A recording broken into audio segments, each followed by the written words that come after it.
Bonjour à tous, j'espère que vous allez bien. On se retrouve aujourd'hui pour une nouvelle vidéo.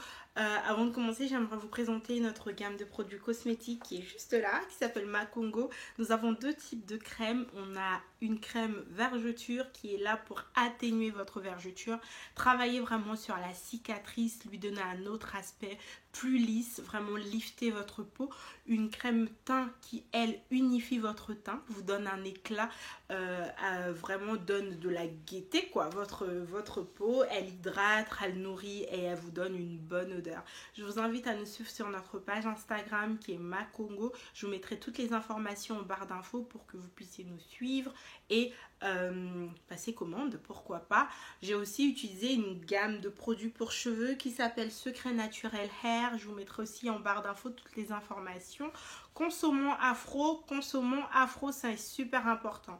Donc voilà, je rappelle ici que ce que je fais n'est pas une croyance. Je ne suis pas là pour vous convaincre. Je suis tout simplement là pour partager ma part de vérité. Donc voilà. Je vais vous parler aujourd'hui de plusieurs choses, mais qui ont un seul but commun, qui est l'Afrique.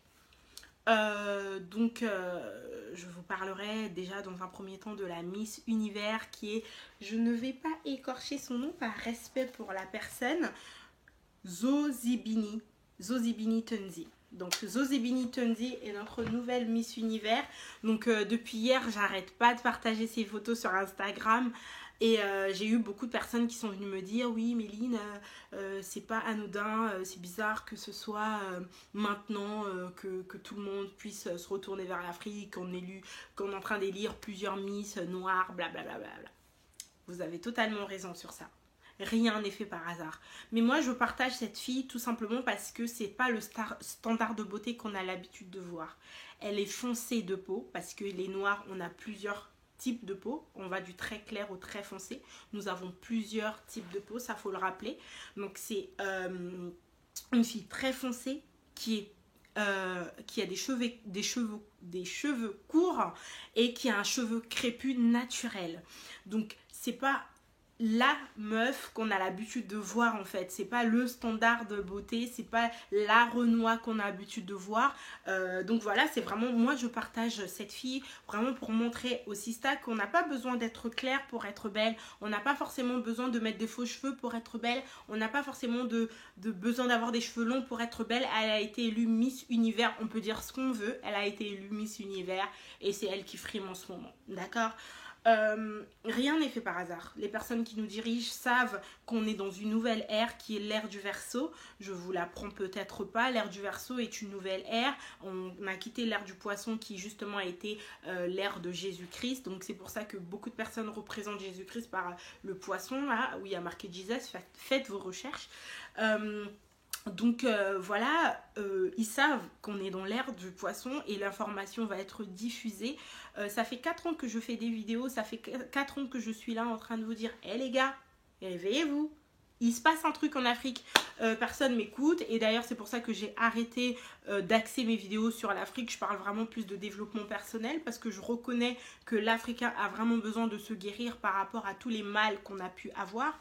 Donc voilà, j'ai redirigé mes vidéos sur du bien-être, comment prendre soin de son être, intérieur comme extérieur, parce que quand je parle de l'Afrique, on ne m'écoute pas forcément. Donc l'ère du Verseau est là, est arrivée, les Mayas l'avaient prédit en 2012 quand ils disaient qu'il y avait la fin du monde. C'était pas la fin du monde, c'était la fin d'un monde ou la fin d'une ère qui était l'ère du poisson. Donc là, on arrive dans l'ère du Verseau qui, elle, est une ère légère, qui est une ère d'information, qui est une ère où tout le monde en fait a accès à l'information et ils le savent et en fait ils veulent contrer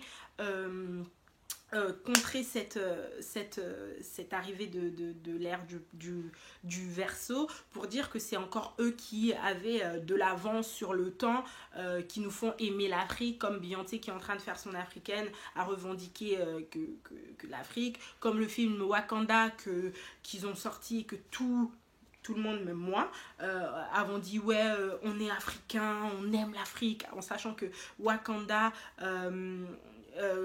Wakanda, je crois que c'était ça, le pays n'existe pas, c'est un pays imaginaire, donc ça veut dire que quand on se revendique Black Panther, c'est pas le vrai Black Panther du mouvement, c'est le Black Panther, voilà, je sais pas, mais il y a plein de choses qui se passent dans Black Panther que les gens ne font pas forcément, comme le culte des ancêtres qu'on a oublié, alors que chez nous, c'est dans nos traditions, on va dire.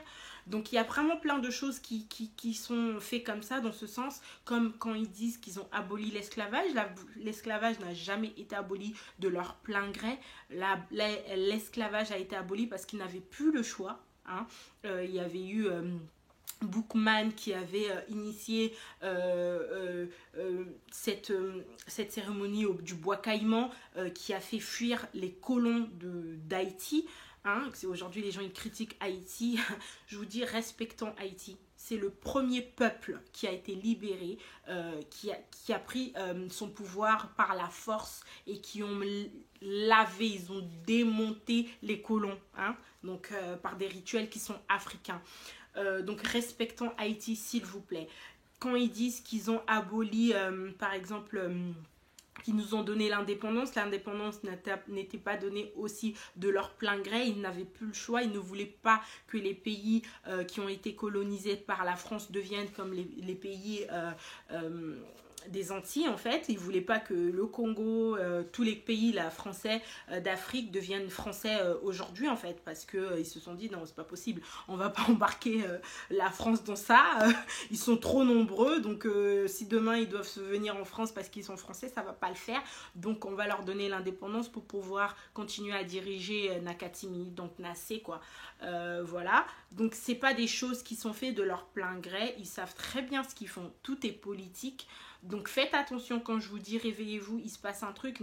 N'attendez pas que demain ils puissent vous faire aimer l'Afrique, qui est votre terre, qui est votre pays, qui est votre voilà quoi. Je dis toujours que par exemple la RDC est le poumon et le cœur de l'Afrique.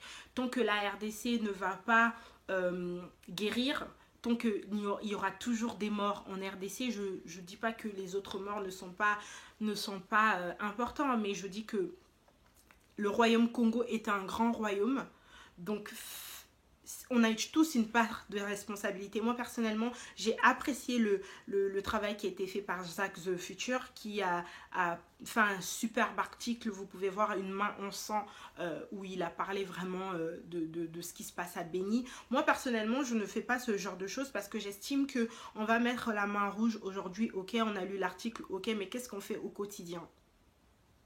Voilà, moi je préfère vraiment sensibiliser au maximum via des vidéos, via mon comportement de femme noire qui vit en France. Voilà, j'essaye de sensibiliser autour de moi, d'en parler autour de moi, que de mettre tout simplement, je dis pas que c'est petit, c'est très bien d'avoir fait ça, mais qu'est-ce que ça change? Est-ce que tu changes ton comportement au quotidien? Si on ne change pas notre comportement, on est tous responsables de ce qui se passe en Afrique. On est tous responsables de tous ces morts. On est responsables tant qu'on ne prendra pas conscience et on ne prendra pas notre responsabilité à notre petite échelle, et ben les choses ne changeront pas. D'accord? Donc il faut vraiment au quotidien faire de petites choses qui vont faire que ça change en fait. C'est pas forcément manifester, c'est pas forcément mettre en photo de profil une main rouge en sang, on te demande qu'est-ce que c'est, il y a des morts à Béni, oui mais il y a des morts à Béni, qu'est-ce que tu fais au quotidien? On doit prendre conscience, le Congo le Congo avec un grand K, donc le Congo était un grand royaume, c'est le cœur de l'Afrique. Faites attention et réveillons-nous pour vraiment essayer que les femmes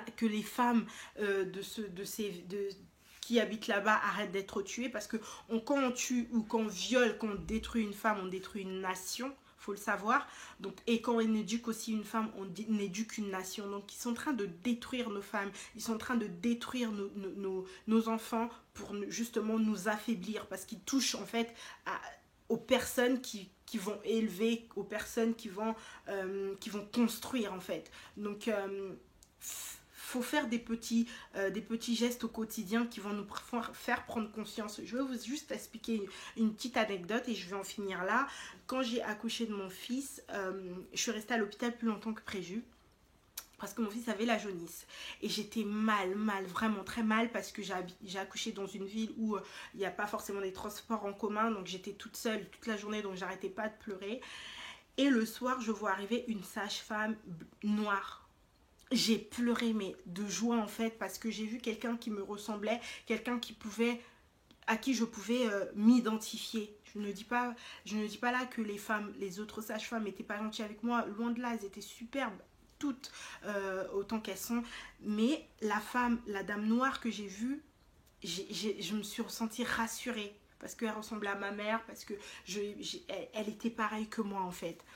Et la dame, ça l'a choquée en fait, le fait que j'étais autant rassurée de voir une femme noire. Elle me disait que la plupart du temps, quand elle rentre dans une chambre et qu'il y a une femme noire, il y a une espèce de concurrence, il y a une espèce de truc électrique en fait qui se passe et que ça... Elle peut pas s'occuper de la patiente parce que la patiente ne la laisse pas l'approcher. Il y a une espèce de guerre qui se passe et elle ne comprend pas pourquoi, tu vois.